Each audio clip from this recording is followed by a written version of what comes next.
Kumusta mga ka-troops? Welcome back to our channel. Ako po ang inyong Kuya Jay at nagbabalik po muli tayo for another video. So matagal na po yung last nating video na ginawa para dito sa YouTube channel natin. So now ay babalik na ulit tayo sa paggawa ng mga video para sa inyong lahat. For today's video guys, babalik tayo doon sa isa sa mga pinaka-paborito nating beach dito sa Bataan, which is yung Paysawan, Bagak, Bataan. Samahan niyo ako guys at masaya to and enjoy watching this video. Let's go! Welcome to Kuya Jet TV. So yun na nga guys, bukas na po yung alis natin papunta ng Paysawan. Kailangan natin i-prepare yung mga gamit na kailangan natin dalhin para doon sa trip natin tomorrow. So ito nga yung ilan sa mga pinrepare kong mga dadalhin for tomorrow. Siyempre kailangan natin ng mga t-shirts, shorts of course, undies, towel, bag of course.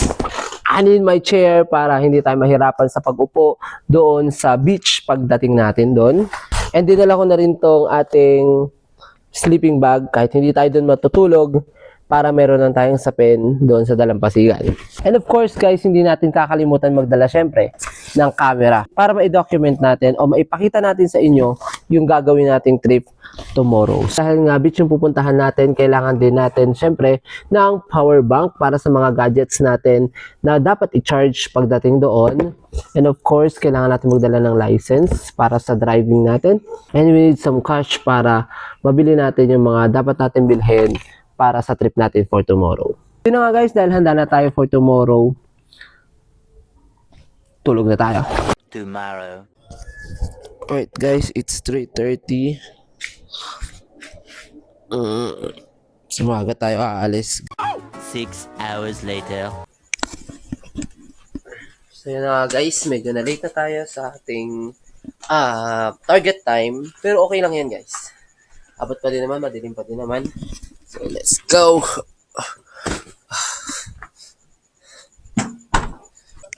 Hello Joey! Where are you going? Wow! Swimming. Swimming? Swimming? Swimming? Kasama pa si Pichi ah. Kasama si Lola, si Ati, at si Mami ah. Let's go!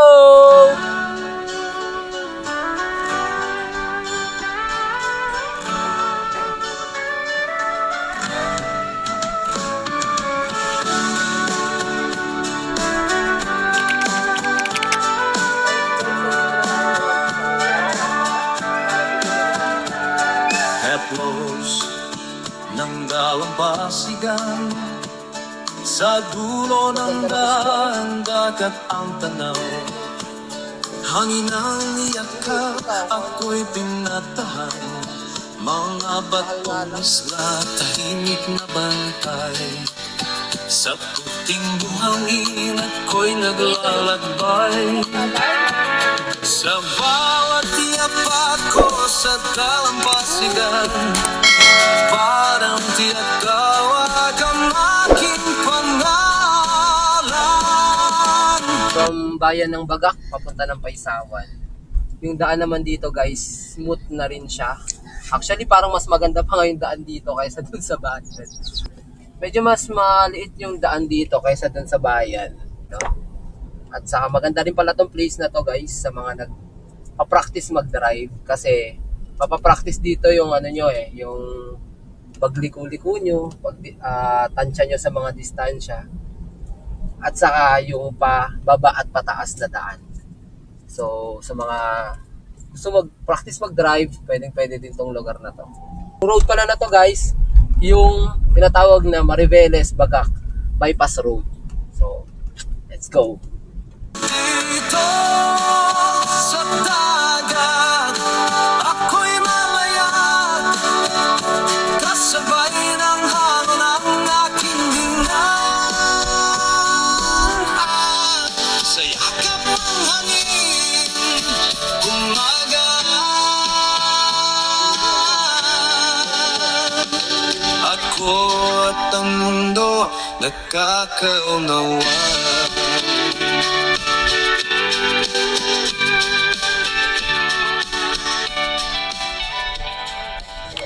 Oh, ba't nandiyan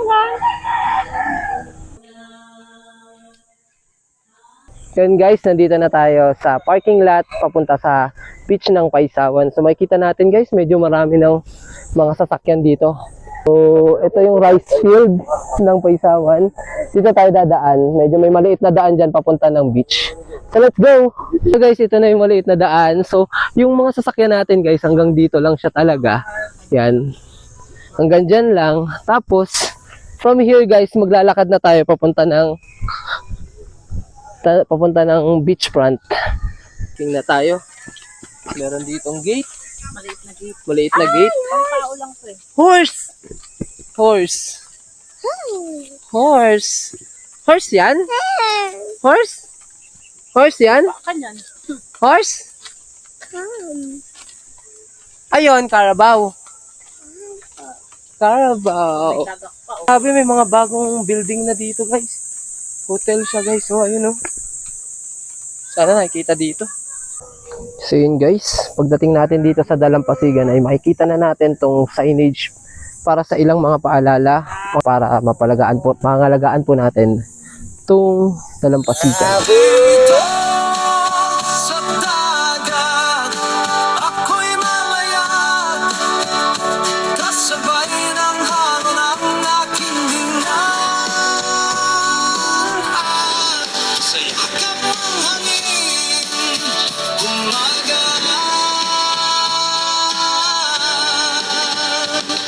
ako at ang mundo nagkakaunawa. Yan. Sa part na to ng Paisawan guys, dito yung maraming mga tents. Pakita mo kami. Yan, maraming mga tents. So maraming tao dito sa part na to. Which is ito yung part na malapit sa pulo. Yun guys, yung pulo. Yan. So tatry natin puntahan yung pulo. Total, mababa naman yung tubig. Kaya kitang-kita natin yung mga bato papunta dun sa pulo. So pag nandito ka sa Paisawan guys, wag na hindi mo siya puntahan. Yung pulo na to kasi ito isa sa mga iconic na place. Pag pumunta ka dito sa Paisawan kasi ayan lang yung parang unique dito sa Paisawan na meron. At saka maliban dun sa malawak na buhanginan, ito yung isa sa pinakamagandang place dito. Kaya let's go guys!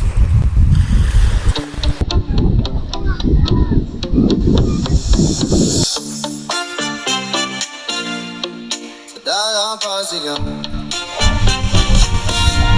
sa biyahe nating dalawa, dahil hangin ang saya, sa dulong kalsada, dagat ng Alright guys, nandito na tayo sa pulo ng Paisawan Beach and makikita po natin guys, sobrang kalmado ng tubig. So, ganun pa din yung rock formation dito. Sobrang ganda pa din. So, ito yung kabuuan ng Paisawan Beach. Ayan. At dito sa part na to guys, doon sa batuhan, doon kumukuha ng tubig yung mga cottage dito para sa paliligo o pagbabanlaw naman ng mga bisita. So, merong bukal doon. So, tatry natin puntahan mamaya yung bukal sinasabi ko. Kahit kalmado yung dagat dito, ay medyo kailangan pa din ng konting pag-iingat guys. Kasi dahil sa tulis ng mga bato at may mga kasama pang mga nakadikit na shell na matutulis din, possible tayong ma-outbalance at mahulog dito sa gilid ng pulo, which is malalim na guys. Yan, malalim yan guys, at mahihirapan kang umahon from water to the island kasi dahil nga matatalim yung mga hahawakan mo. Kaya doble ingat guys. So sa paglalakad din pala dito papunta sa pulo o sa mga batuhan po dito sa beach na ito ay kailangan din nating mag-ingat sa mga sea urchins. Kasi medyo marami din pong sea urchins dito. Tulad po nito, makikita po natin. Yan guys yung mga pinagbalatan ng sea urchins. Yan, kung makikita natin guys, ayan. Pinagbalatan niya ng sea urchins kasi kinakain yung sea urchins eh. Yan, madami. So, masarap siyang kainin ng hilaw. Bali, nilalagyan nilang nila yun ng suka at asin siguro para makain nila. Dalampasigan,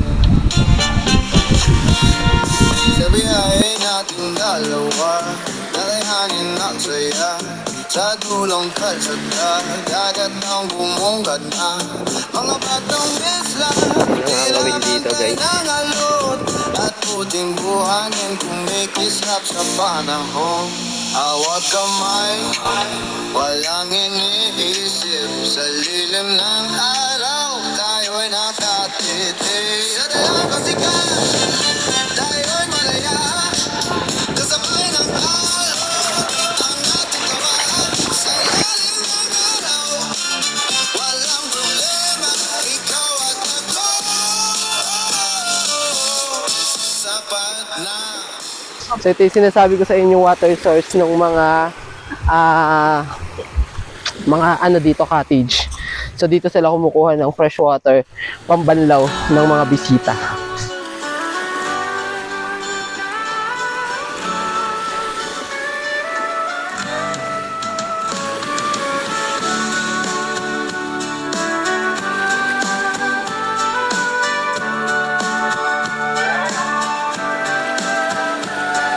Heplos ng dalampasigan Sa dulo ng daan dagat ang tanaw Hangin ang iyakap, ako'y pinatahan Mga batong isla, tahimik na bantay So ayun guys, yung sinasabi ko sa inyong tulo. Nung mga bata kami guys, yung tulo, yung sibol na yan guys, meron lang yung kawayan. O, dadaos-dos doon yung tubig. Doon naliligo yung mga tao na naliligo dito sa Paysawan. Yan. Pero dahil nga medyo umuunlad na yung turismo dito at dumadami na yung mga bisita ng Paysawan, ay ginawa na nila tong hose na to. Yan. Kung saan nagbibigay ng fresh water para sa mga nandoon sa cottages. Sa bawat yapak ko sa dalampasigan Parang tiyak tawag ang aking pangalan Dito sa dagat ako'y malaya Kasabay ng hangin ang aking hinga Sa yakap ng hangin umaga Ako at ang mundo So, bago tayo maligo, puntahan muna natin yung hanging bridge na nandoon sa kabilang side nitong Paysawan Beach. Sa bawat yapak ko sa dalampasigan Parang tiyak tawag ang aking pangalan So yun na nga guys, bukod sa paliligo dito sa beach ng Paysawan, pwede rin kayong mag-hire ng mga bangka tulad nun guys para puntahan yung mga gandang lugar malapit dito sa Paysawan Beach. Dito sa dagat ako'y malaya Kasabay ng hangin ang aking Reminders nga pala guys, itong mga rest house na nandito sa dalampasigan ng Paysawan Beach those are private rest house kung saan hindi tayo pwedeng magstay na mag-camp doon sa tapat ng mga yon. Pwede tayo dito sa malapit sa dagat and hindi pwedeng magtayo ng tent doon sa tapat ng mga cottages nang hindi ka magre-rent ng cottage. Pwede ka magtayo after mo mag-rent ng cottage.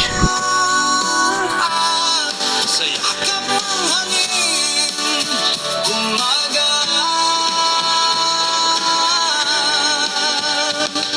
Ako at ang mundo nagkakaunawa So nandito na tayo guys sa hanging bridge. Ayan. So yung original hanging bridge na nandito guys, nasira ng bagyo. So tinangay siya ng baha. So yung makikita nating hanging bridge ngayon is bagong gawa na lang siya guys.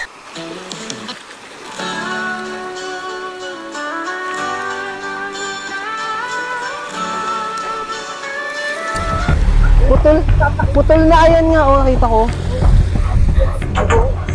Pati dito, sa kabila, tanggal na din siya, guys. Itong hanging bridge na to, guys, for picture purposes na lang guys. No? So, wag din kayong magsabay-sabay na dumaan dito. Yun lang naman yung suggestion ko. I'm not good in assessing yung mga hanging bridge kung gaano siya ka-safe. Pero para sa akin guys, hindi na siya safe na puntahan ng marami ng sabay-sabay na dadaan dito guys. So, for picture purposes, then doble ingat na lang tayo guys. Alright guys, dahil nga tapos na tayo dito sa hanging bridge at nakita na natin siya. Nakita na natin na sira na pala siya. Maliligo na tayo. Hello. Hi. Happy? Ganda oh, parang ang puti ng ano, parang ang puti ng buhangin dito sa part na to. Oo. Hindi tayo parang Yes. Ang puti-puti natin dito sa ano na to, sa shot na to. Ayan, dumilim na. So yung buhangin dito guys, hindi siya solid na white. Hindi siya talagang super white sand. Pero it considered ano pa rin, white sand na may halong black sand. Ayan. Pero smooth siya at malinis. So good pa rin to sa mga gusto ng malinis na beach para maligo.